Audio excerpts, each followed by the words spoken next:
Welcome to Bible Telling, Story of the Week. This week we're continuing on with the story that we started last week about how the Philistines captured the Ark of God. Well, this is the rest of the story on how they returned it back to Israel. Listen to it for now. Come back afterwards. I have some more interesting things about the Philistines and what's actually happening in this story. Enjoy the story.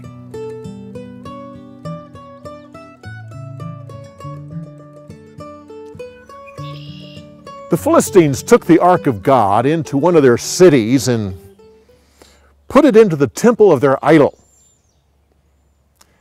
The next morning they came and the idol had fallen face down in front of the ark.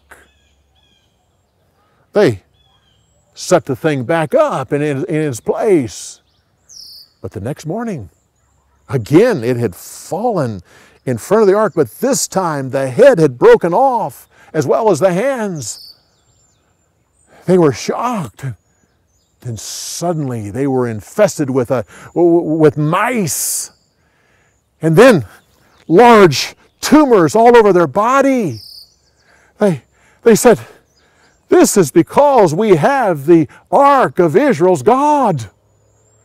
They decided to send it to another city. As soon as it arrived in that city, again the hand of God was against them, and they were infested with mice and large tumors all over their body. They decided to send it on to a third city. By that time, the city said, "You are bringing it here to us because you want to kill us." For 7 months, they took the ark from city to city. Wherever it went, there was fear and death. Finally, the elders of the Philistines went to their priests and said, "How can we send this ark back to Israel?"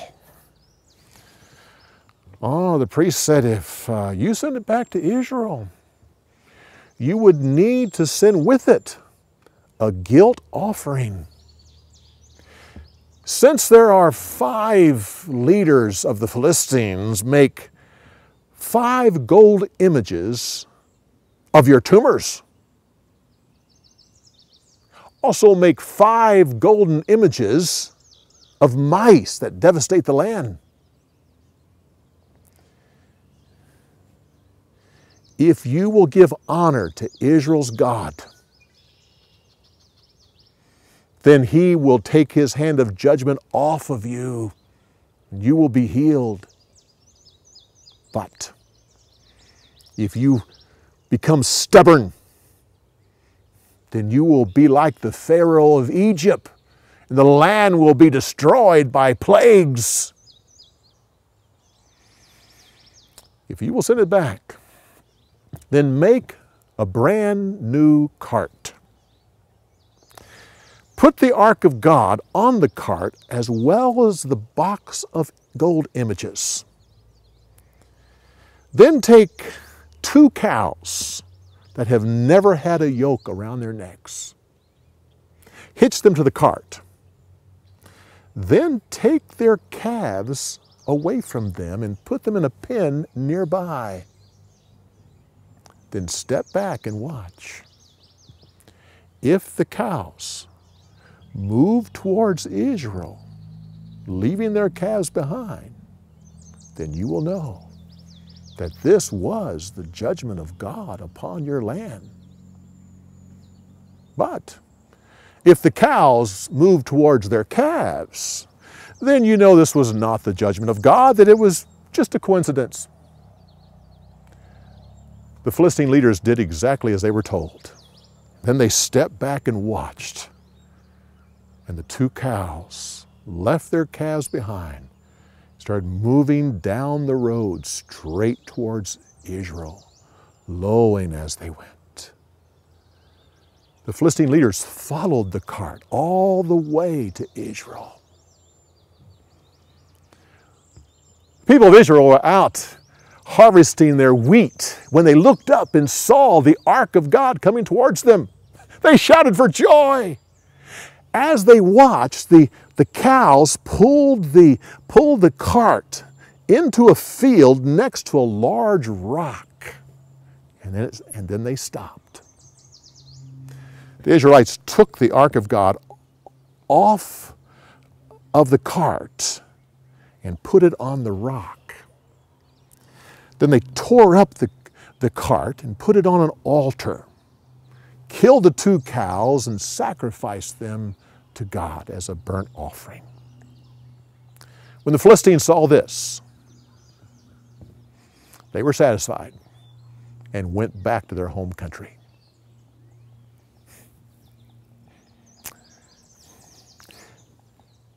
In a village nearby, there were about 70 men that were really curious about what was inside the Ark of God. Since it was right here, near them, it wasn't in the sanctuary, they decided to look. So they opened up the box and looked inside. And God killed all 70 men. This struck fear in the hearts of all of the Israelites. But it was the beginning of the nation of Israel turning their hearts back to the Lord.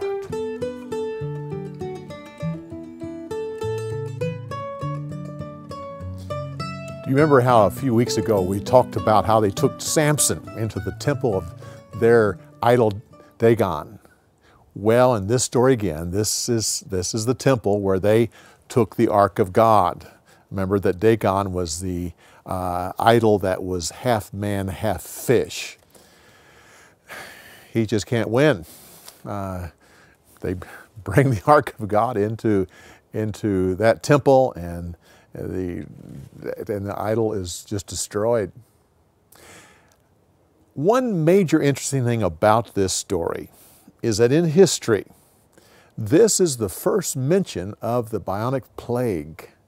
If you look that up, you'll go right back into history, and this right here, this story, is the first mention of that plague. Well, one last thing is that at the end, when the men open up and look inside, it's interesting that part of the story is usually left out. And yet, Scripture says that when those 70 men were killed, all of Israel heard about it, and it struck fear in their heart. And somehow God used that event to start Israel's return back to God. Samuel's in place. Samuel will now take over. Eli is dead. Samuel will take over as the prophet, the priest, the judge. And he'll use this event and bring them back to God in preparation eventually for when David becomes king. Interesting part of the story, very vital. Trust you go to our website, BibleTelling.org. You'll see a new look to that and some different opportunities there. You'll see that there's an opportunity for you to download the free gift that we have for you. It's the first book of all the stories of the Bible. Also, you see a place where you can go to btstories.com. There's a little link right there. If you press that link, then you can actually put that site on your website and have it as a resource that you can use and that members of your church can use, or anyone else that happens to go to your site. Well, next week, we go farther into the stories about Samuel and his time as judge. And all that is, of course, to prepare us for when Saul becomes the first king of Israel. So come back next week when we continue on Bible telling. story of the week. Don't miss next week.